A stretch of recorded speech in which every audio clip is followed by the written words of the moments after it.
Hey everybody, I'm Jay. This is Krista. We're Say I Do Forever, and today is our Wednesday day series of the 7 signs that you are ready to get married. And this is part 3, which is you have learned good conflict skills.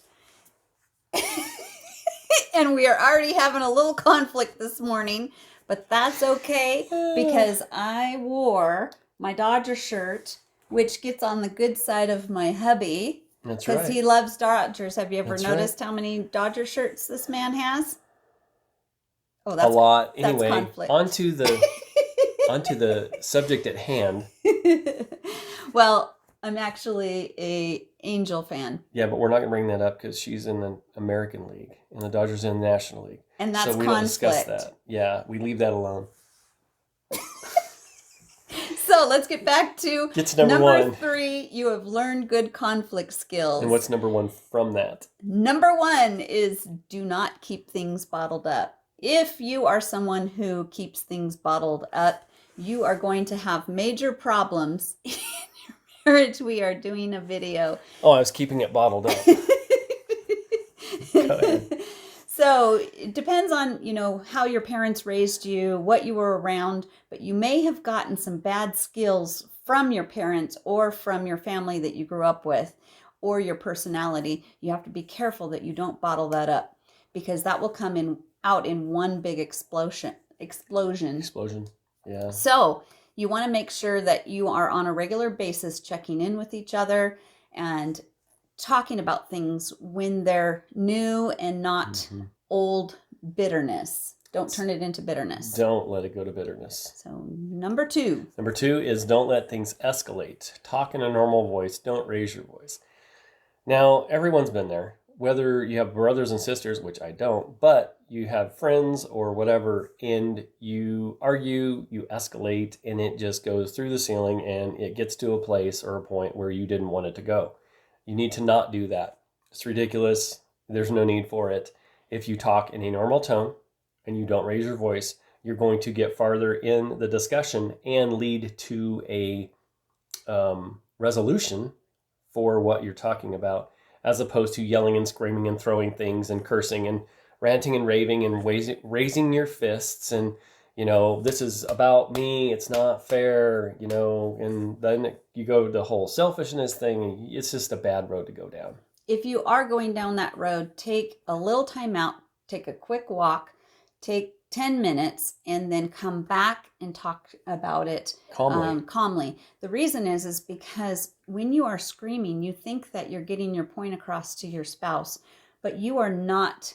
The person actually has put up a block or a defense when you yell. So if you're about to get married, if you just got married, if you've been married a long time, learn the skills of, if you ever notice, like a really good teacher or a really good parent will actually talk to really soft when they want the person to hear them.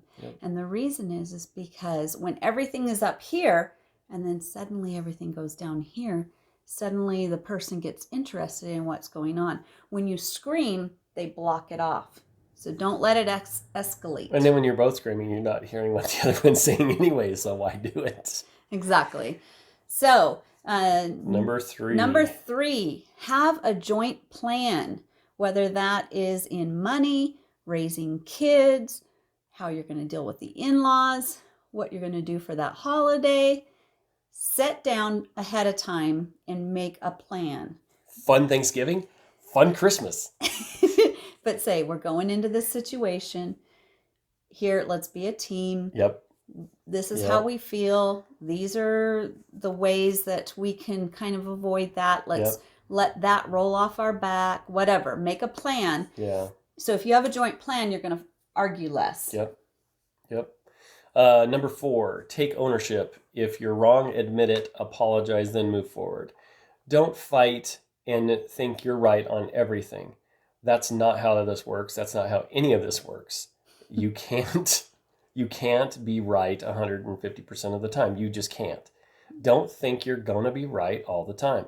If you do, you're going to continue down the escalation road, and it's just going to be a bad deal. Learn to know that there's two sides to every story. Listen to both sides. Yep. You don't have to be right all the time. And when you are wrong, be man or woman enough Just to admit say, it. sorry, I was wrong there. Yeah, apologize. Yep. I mean, you're going to be the bigger person if you just apologize, and so you guys can move forward. Mm-hmm. So number five, use laughter if at all possible. Now, not in certain situations because that would be bad. But there are, but there are a lot of times when Jay and I are in a heated discussion, and one of us just looks at each other and either plants a kiss on them, or it's just too intense. So we do something silly. Yeah, smooches usually works. Or some kind of, wisecrack. Now, be careful with that because you can actually make your spouse madder. Yeah. But if you can stop the escalation and just kind of make a little bit of a funny or something, give them a big hug and say, look, we love each other. We're on the same team. Let's figure this out. Just tell them I'm going to hug you until you calm down and quit arguing. That could drive a person crazy. Exactly. But it is fun. Yeah, but add humor into your marriage. Add humor into your conflict. We do it all the time. I mean, we have even been in the middle of heated discussion and then just like, oh, and we just start. That's right. At that point, you just start laughing and it breaks the ice. Absolutely. I think sometimes you just got to break the ice. Absolutely. We have a lot of fun. So number 6, Mr. Hanold. Number 6 is constant conflict may be a sign of something deeper. Talk it out, ask questions. So if you guys are always bickering about certain things or anything, or even topical stuff, like stupid little things, maybe there's something that's bothering your spouse that's a lot deeper. Mm-hmm. Maybe it's something from their dark past. Maybe it's something that they've struggled with. Maybe it's something that they're struggling with now. It seems like every time couples always bicker and argue, and you see this in your friends' or relationships or whatever, it seems like what they're arguing about is not what the real argument is. If you're arguing constantly, you need to talk it out and say, okay, so we're arguing a lot, but what is the real root problem? Yeah. What's the root problem why we're always arguing?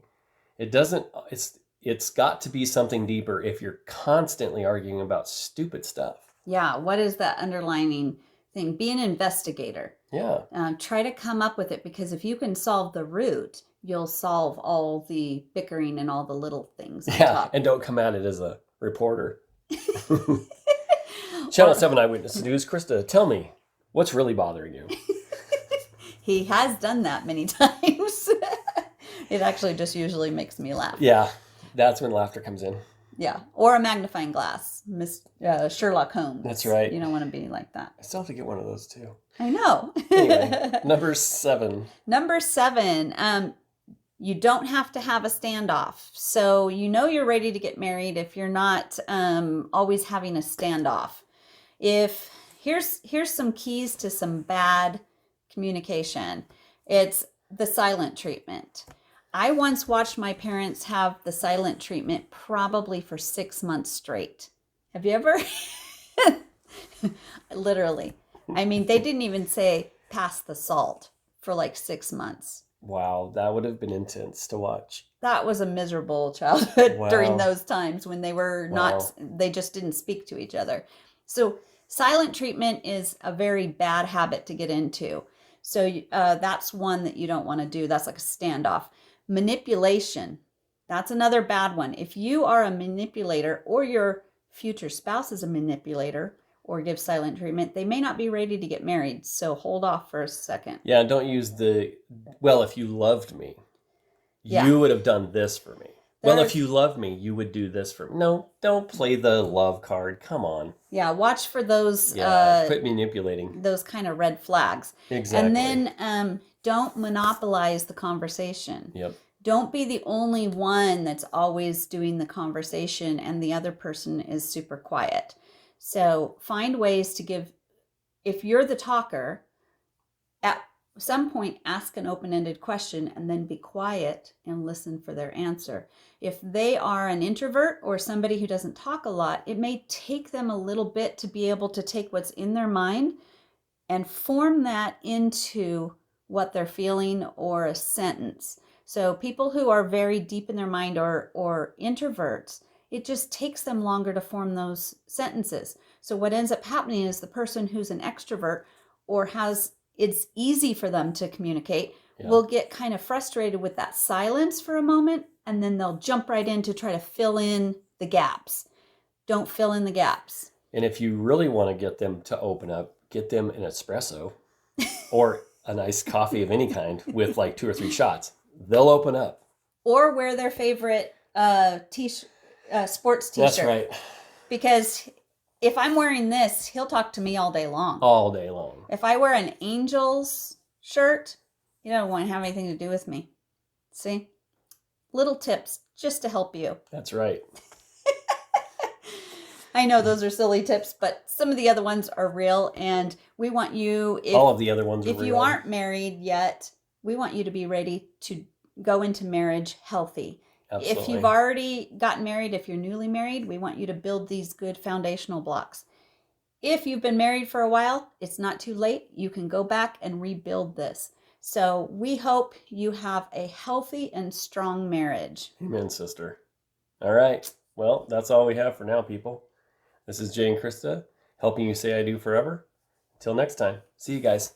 See you in the next video.